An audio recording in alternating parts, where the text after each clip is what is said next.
這個流浪漢餓了一天，他想買份快餐吃，可數了數，卻發現還差1塊錢。他懇求地望向老板，可老板非但不同情，反而直接把飯扔進了洗碗池，寧願丟掉也不便宜賣給他。流浪漢很無奈，他只能灰溜溜地收起硬幣，落寞地離開了餐廳。回到街上，流浪漢詹姆想找個地方睡覺，可好位置都被占了，他只能餓着肚子繼續遊蕩。好不容易熬到第2天，詹姆早早地來到街邊賣唱，想給自己掙點早餐錢，但他沒注意到的是，街對面有個老頭正鬼鬼祟祟地盯着他。就在這時，一個保安走了過來，讓詹姆趕緊滾蛋，不要在這裡影響別人。詹姆無奈地收起硬幣，準備換個地方。突然，他看到對面的老頭，於是連忙追了過去。Dad?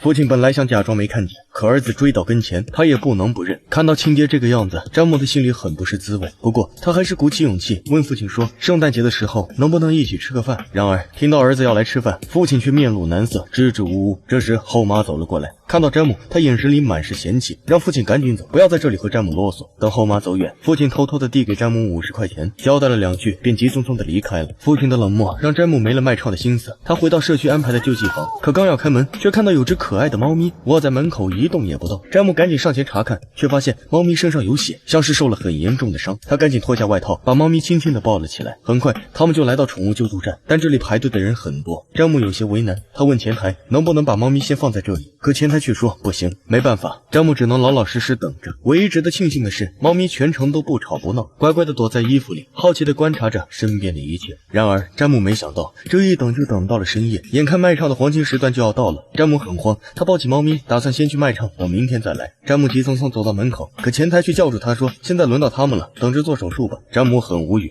可看着貓咪可憐的樣子，他最終還是決定留下來。